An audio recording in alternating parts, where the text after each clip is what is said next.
You're slacking off on the cleaning lately, huh? I can see dust gathering in the corners. Remember, you're at home all day, so do it properly. If I spot dust again, I'm selling your laptop. My husband John's been distant since I got busier with my cartoonist work. When I'm swamped with deadlines, he nags about house chores and even makes me redo them. He expects perfect cleaning since I'm home, but cartooning is my passion. I won't give up. Plus, John's hiding something, and I'm done forgetting him. I'm Ann, 31, and I freelance as a cartoonist. I draw essay-style cartoons and squeeze in work between household chores. When John and I, who's 35, got married 6 years ago, we agreed I'd be a full-time homemaker. 2 years into marriage, I lost both my parents and we moved into my inherited house, as I'm their only child. I didn't want to give up my passion for drawing cartoons, something I've been doing since my student days. I begged John, explaining that while I'm okay with being a housewife, my true dream is to earn a living through my cartoons. Right now, I'm only publishing independent comics, but could I please work from home? He seemed to think it was just a hobby but reluctantly agreed, so I kept drawing after we got married. About 6 months ago, a magazine editor spotted one of my cartoons on my website, and I landed a 2-page, 4-panel cartoon gig in their monthly magazine. Since then, more offers for cartooning and illustrating have come my way, keeping me busy. But when I excitedly shared this with John, his reaction was openly disgusted. "You're getting too caught up in this, aren't you? Your main role is supposed to be as a housewife, and your cartoons are just a side thing, right? I bet you're not making much, like pocket money." Why would you say that? I know you're not into cartoons, John, but being a cartoonist has always been my dream. It might be a small gig, but I'm getting paid, so I consider myself a professional. Please don't belittle it. But when I stood up for myself, John got even more upset. "You're dependent on me, and you dare to talk back. If you're unhappy, start earning more than me." I was stunned. I typically bring in about $600 a month, but I limit my workload because of him. And then there's John, always nitpicking about the housework, like, "You've been slacking on cleaning, huh? I see dust gathering. You're at home all day, so get it together. If I see dust again, I'm selling your laptop." It's like a threat, even though I know he's not serious. But it still scares me, and I end up spending time cleaning instead of meeting deadlines. When I'm busy, he gets even more annoying, pointing out every little thing that needs to be done around the house. Then came the breaking point. John always has dinner right when he gets home from work. That day was no different. He sat down, took a bite of the stew, and exploded. "What's this? The carrot isn't cooked properly. Are you trying to mess with me?" I come home exhausted, and this is what you serve your husband. I had been lost in my thoughts after meeting a deadline when John's sudden outburst snapped me back to reality. I turned to him just as he grabbed the glass of beer in front of him and splashed it over me. I was shocked.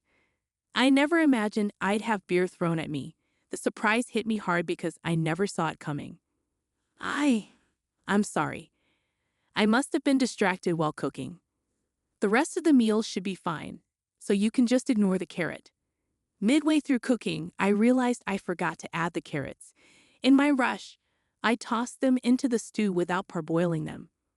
Even though I had made sure the potatoes were cooked, I completely overlooked the carrots.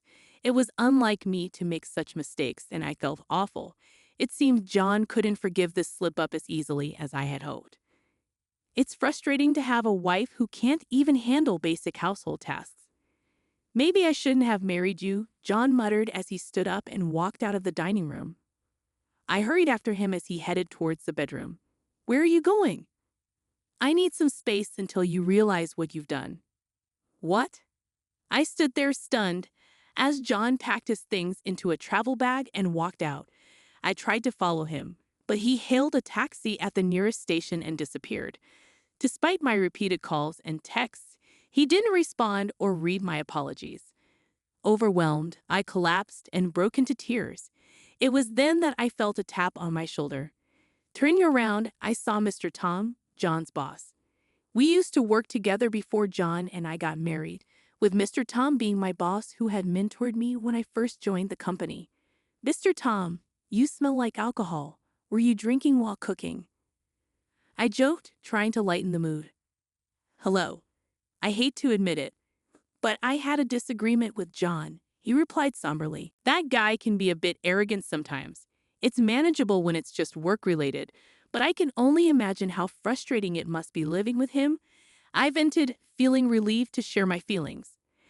Mr. Tom nodded in understanding, flashing his trademark bright smile.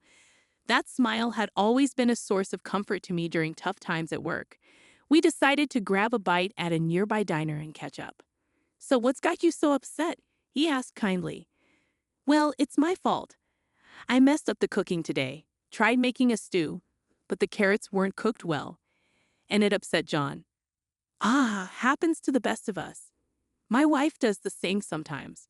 When it does, we just roll with it. Getting worked up doesn't help, you know." I appreciated that perspective. A smile crept onto my face as we chatted. "So, no argument over drinks then?" "No, the beer smell? That's from John splashing it on me because of the cooking mishap. I thought I'd dried off at the station, but clearly not," I chuckled. "I've had that happen. Even if someone says you smell of alcohol, it's hard to be sure." Mr. Tom chuckled back. "What? He splashed beer on you over a small cooking mistake? That doesn't sound like John at all. I never liked the guy, but I never thought he'd do that to his wife."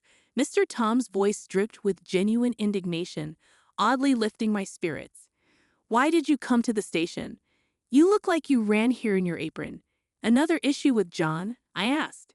"Yeah, John got strange, called me lazy, and stormed out, saying he wouldn't return until I reflected on my actions. I followed him here, but he took a cab and left. I'm lost," I explained. Mr. Tom's angry expression softened. "I can't say for sure now, but I have a bad feeling. I'll look into John. You might want to check the house for anything he left behind," he advised before we parted ways for the day. Following his suggestion, I searched John's usual spots and found a hotel points card in his pants pocket. It had been recently used on a Saturday, a day he claimed to be working. Suspicion grew as I recalled something forgotten: the GPS locator app we installed before marriage. I checked it and found John in an unexpected place, a popular tourist spot known for romantic dates. Convinced he was with someone else, I called Mr. Tom the next day. "Mr. Tom, thank you for yesterday." "No problem. Is everything all right? Did John not show up for work today?" Mr. Tom remained silent for a moment before exhaling heavily. "Yes, he's on paid leave for the next 4 days. I suspected as much. I hate to say it, but he's probably—" "I understand. This helps clear things up. Thank you," I replied. After ending the call, I made a decision and left the house. I had been contemplating my next move. If John ever betrayed me, this is what I would do. Once my task was complete, I dialed another number. "Hey, it's been a while," I greeted. The person on the other end responded cheerfully, but as soon as I brought up John, they sided with me. I hung up feeling reassured, believing things would soon take a positive turn. The following day, accompanied by a few individuals, I headed to the location pinpointed by John's smartphone GPS. It led us to a resort hotel near a renowned tourist spot. Currently, he appeared to be outside the hotel, with the GPS indicating he was near the beach. John's face drained of color the moment he laid eyes on me. Seizing the opportunity, I quickly aimed my phone at him and snapped multiple pictures, capturing him alongside a young woman in her early 20s. I had been discreetly photographing them for the past half hour, while John applied suntan oil to the woman, who was clad in a bikini. I allowed them to swim, patiently waiting to gather irrefutable evidence of John's infidelity. Their carefree demeanor or their blatant display of affection didn't shock me. Rather, I felt a sense of relief that they were providing solid proof. What truly rattled John, besides seeing me, was the presence of my in-laws behind me, both regarding him with stern expressions. "What's happening here, John?" I approached with a forced smile, causing John to stumble backward in the sand and land on his rear. My mother-in-law let out a disappointed sigh. How disgraceful, even for my own son. And who is this woman you've abandoned your wife for? She's useless at home, John blurted out, hastily pointing at me and shifting blame. Is it fair to say she does absolutely nothing? Even if she occasionally skips cleaning, she handles laundry, cooking, and dishes every day, doesn't she? Even I sometimes skip cleaning, and I detest laundry so much I leave it to your father at times. That's because you had a part-time job, right? But it's different with Anne. She's a stay-at-home wife who spends her time drawing and playing. My mother-in-law interjected, her tone firm. John's words fueled my father-in-law's anger. You're completely clueless, he exclaimed, drawing the attention of those around us. Some even seemed ready to capture the scene with their smartphone cameras. Why don't we continue this discussion in a more appropriate setting? I suggested, and everyone agreed. My in-laws and I headed to a nearby restaurant where John and the woman he was cheating with changed from their swimsuits into casual clothes and joined us. Once seated, we listened to John's explanation.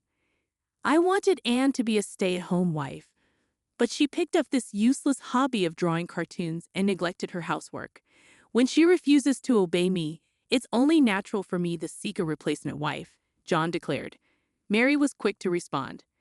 Wait, that's different from what you told me. You said you were troubled because of a stalker at your house, and you wanted to escape that reality for a while. I suggested going to the police, but you assured me the stalker would be caught soon. I wouldn't have gone out with you if I knew you had a wife, Mary sobbed, her distress evident.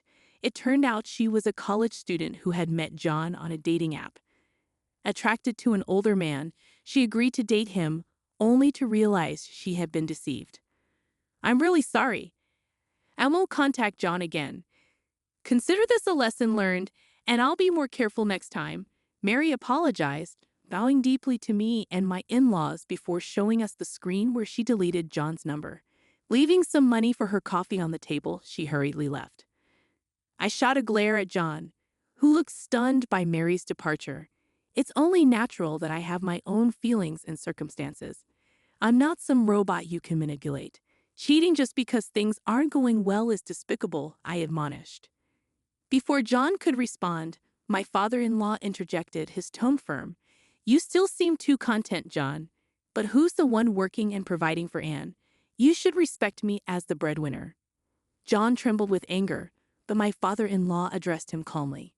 You're acting like a child. Just because things aren't going your way, you're throwing tantrums like a toddler. Learn to accept reality. There's nothing more to say. With that, my in-laws stood up, settled the bill, and made their way to the register. Left alone with John, I found myself at a loss for words. John, I've been offered a serial comic strip in a magazine, I announced.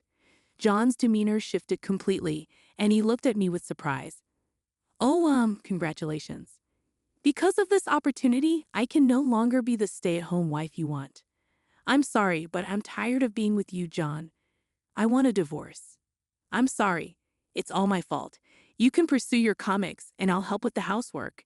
I won't be arrogant anymore, John pleaded, tears welling in his eyes. But I couldn't bear to look at him any longer. I'm sorry, but that's not the issue anymore. You looked down on me, didn't you? I believed marriage was about equality, but you saw yourself as superior because you were the provider, didn't you? Maybe I did, but I changed. I promise I won't make you suffer anymore. Please don't talk about breaking up, John begged. I've made the decision to sell the house we lived in. I have a relative who works in real estate, and they've agreed to buy it from me. There's still some paperwork and arrangements to finalize, so it won't happen immediately, but it'll be at a lower price than if we went through a broker. It's my house, and I have the right to do as I please with it, don't I? I want to end our relationship as soon as possible. I'm planning to leave tomorrow, and you should find somewhere else to stay as well. With that, I rose from my seat and headed for the exit. Unlike the day John left, he was now desperately chasing after me. However, when I got into the car, my father-in-law, who was behind the wheel, swiftly drove off. As I slammed the door shut, I saw John running after us, tears streaming down his face, but soon he disappeared from view. Afterward, It seemed John didn't believe what I had done. Upon his return from his trip and discovering the house empty of my belongings, he called me, his voice filled with anguish. I reluctantly answered the phone. "Why did you sell the house? It was our home, wasn't it?" "Why are you saying such things?" "It's the house I inherited from my parents, remember." "But I should have some rights to it too, shouldn't I?" In fact, there are no automatic inheritance rights for spouses when it comes to property. If you understand, please leave the house as soon as possible. Expect a call from the lawyer regarding alimony and divorce. Don't try to avoid it, okay? I stated firmly before ending the call. Later, it seemed that John faced criticism from Mr. Tom for taking paid leave to go on a trip with his mistress. While there was no requirement to disclose the reason for taking time off, he was interrogated for betraying his wife. John faced difficulties at work, feeling ostracized by his colleagues and uncomfortable every day. Additionally, his in-laws had cut ties with him. John attempted to return to his in-laws' house, but they turned him away. After paying alimony, John depleted his savings and began accumulating debt. He now resides alone in a modest apartment, struggling to manage household tasks and leading a chaotic life. I later learned these details from Mr. Tom, but I felt no sympathy. Meanwhile, I settled into a tidy studio apartment and focused on creating drafts for my serialized comic strip. It's an anthology-style comic, drawing inspiration from various people's experiences. The next story I plan to illustrate revolves around marital infidelity, and I'm contemplating using John's situation as material.